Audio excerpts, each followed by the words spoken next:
Hello दोस्तों, welcome back to आवी explainer. आज की इस मूवी को आपने शायद ही देखा हो, इसीलिए वीडियो को लास्ट तक देखना।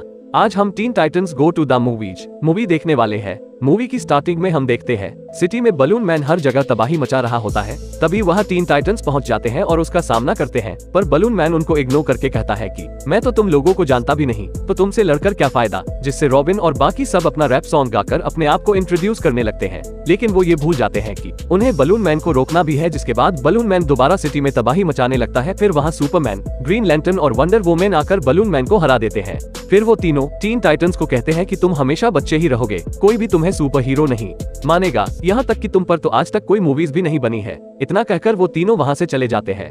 आगे हम देखते हैं कि बैटमैन की एक न्यू मूवी का प्रीमियर होने वाला था। रॉबिन को लगता है कि उनको भी उस प्रीमियर में बुलाया होगा, इसलिए वो सभी वहाँ पहुँच जाते हैं, लेकिन उनको वहाँ पर एंट्री नहीं मिलती क्योंकि उन्हें तो इनवाइट ही नहीं किया गया था। फिर रेवन एक पोर्टल खोल देती है, जिसके थ्रू वो सब थिएटर के अंदर चले जाते हैं।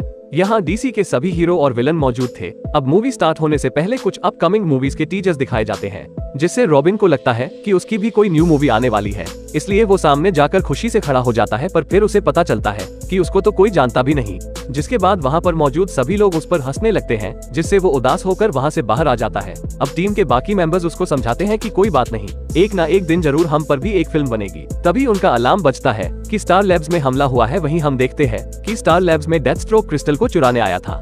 तभी वहाँ टाइटंस पहुँच जाते हैं और उसका सामना करते हैं, लेकिन डेथस्ट्रोक बहुत चालाक था। वो उन सभी का बहुत मजाक उड़ाता है कि तुम्हें तो कोई जानता भी नहीं, तुम फेमस भी नहीं हो।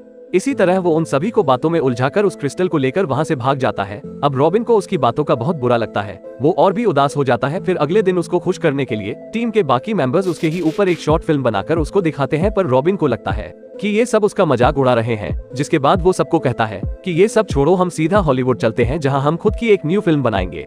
फिर वो सभी हॉलीवुड पहुंच जाते हैं, जहां उन्हें जेड विल्सन मिलती है, जो सभी सुपर हीरो मूवीज की डायरेक्टर होती है। रॉबिन उसको रिक्वेस्ट करता है कि प्लीज हमें भी अपने ऊपर एक फिल्म बनानी है, लेकिन जेड उनको मना कर देती है। पर वो ये भी कहती है कि अगर दुनिया में तुम्हारे अलावा और कोई सुपर हीरोज नहीं होते तो मैं तुम पर जरूर फिल्म बनाती। जिसको सुनकर रॉबिन को एक आइडिया आता है। वो अपने टीम से कहता है कि हम पास्ट में जाकर सभी सुपर हीरोज की ओरिजिन्स को ही रोक देते हैं, और वो ऐसा करते ही है जैसे कि सुपरमैन को बचपन में ही अर्थ पर आने से रोक देते हैं, एक्वामैन को पानी के अंदर ही बांध देते हैं, वो वंडर वुमेन से उसका लेजर बचपन में ही उससे छीन लेते हैं, और बैटमैन के पेरेंट्स को मरने ही नहीं देते। इसी तरह वो सबकी ओरिजिन्स रोककर दोबारा प्रेजेंट टाइमलाइन में आते हैं, जहां वो देखते हैं कि एक भी सुपर हीरो ना होने की वजह से सारे विलेन्स ने अर्थ पर कब्जा कर लिया होता है। ये देखकर रॉबिन समझ जाता है कि उन्होंने बहुत बड़ी गलती कर दी, इसीलिए वो दोबारा पास्ट में जाकर सब कुछ पहले जैसा कर देते हैं, यानी सभी हीरोज के ओरिजिन्स को होने देते हैं। जिसके बाद वो फिर से प्रेजेंट में आ जाते हैं।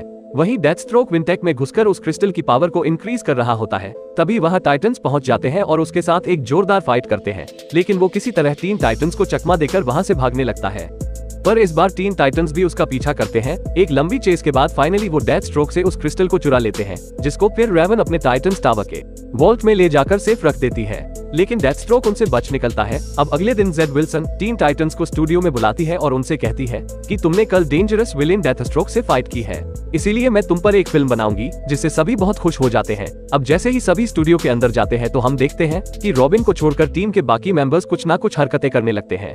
वास्तव में वो फिल्म के लिए बिल्कुल सीरियस नहीं थे। वहीं उन्हें एक डूम्सडे डिवाइस मिलती है, जिसको जेड ने बनाया था। टीन टाइटंस को लगता है कि ये तो एक खतरा है, और जेड कहती है कि नहीं, इसको मैंने ऑनलाइन स्ट्रीमिंग प्लेटफॉर्म के लिए बनाया है, जिसके थ्रू हम एक ही बार में पूरे वर्ल्ड को अपनी मूवीज दिखा सकते हैं। फिर जेड रॉबिन को कहती है कि बस बहुत हुआ, तुम्हारे फ्रेंड्स इसके लिए बिल्कुल सीरियस नहीं है, मैं उनके ऊपर मूवी नहीं बनाऊंगी, पर अगर तुम चाहो तो मैं तुम्हारे ऊपर एक सोलो फिल्म बना सकती हूँ। जिससे रॉबिन अपनी टीम को छोड़कर फिल्म के लिए मान जाता है, जिससे बाकी सब उदास होकर वहाँ से चले जाते हैं, और इनकी फ्रेंडशिप भी यहीं पर खत्म हो जाती है। जिसके बाद रॉबिन अपनी मूवी की शूटिंग में बिजी हो जाता है, पर इसी बीच उसको अपनी टीम की भी याद आती रहती थी। फिर जेड रॉबिन को कहती है कि अब हमारे मूवी का आखिरी सीन शूट करने का टाइम आ चुका है, जिसमें तुम्हें बस एक वॉल्ट को खोलना है और हमारी मूवी यहीं पर खत्म हो जाएगी। जिसके बाद रॉबिन ऐसा कर भी देता है। वो शूटिंग में इतना खो चुका था कि वो भूल ही जाता है कि जो वॉल्ट वो खोल रहा था वो उनके टाइटंस टावर की ही वॉल्ट है, जिसमें उस क्रिस्टल को रखा गया था।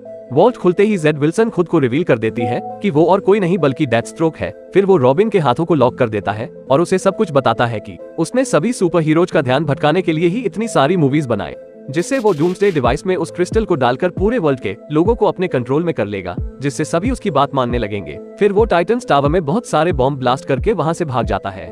अब रॉबिन भी किसी तरह खुद को छुड़ाकर वहाँ से बच निकलता है, जिसके बाद उसको अपनी गलती का एहसास हो जाता है। फिर वो अपनी टीम को बुलाता है और उनसे माफी मांगता है, जिसके बाद वो सब निकल जाते हैं डेथस्ट्रोक को रोकने। वही थिएटर में डेथस्ट्रोक जेड बनकर सभी को रॉबिन की बनाई मूवी को दिखाने वाला था, ताकि सब मूवी देखने में बिजी हो जाए और वो अपना प्लान सही से कर सके। पर तभी वहाँ टीन टाइटंस पहुँच जाते हैं और रॉबिन सबके सामने स्ट्रोक का नकली नकाब उतार देता है, लेकिन फिर वो अपना बटन दबा देता है, जिससे डूम्सडे मशीन एक्टिवेट हो जाती है और उस क्रिस्टल का असर हर जगह फैल जाता है, जिससे पूरी दुनिया के लोग डेथस्ट्रोक के कंट्रोल में आ जाते हैं, यानी हिप्नोटाइज हो जाते हैं। यहाँ तक कि सभी सुपर हीरोज भी, लेकिन टाइटंस नीचे छुप जाते हैं, जिससे वो उस क्रिस्टल के कांटेक्ट में आने से बच जाते हैं।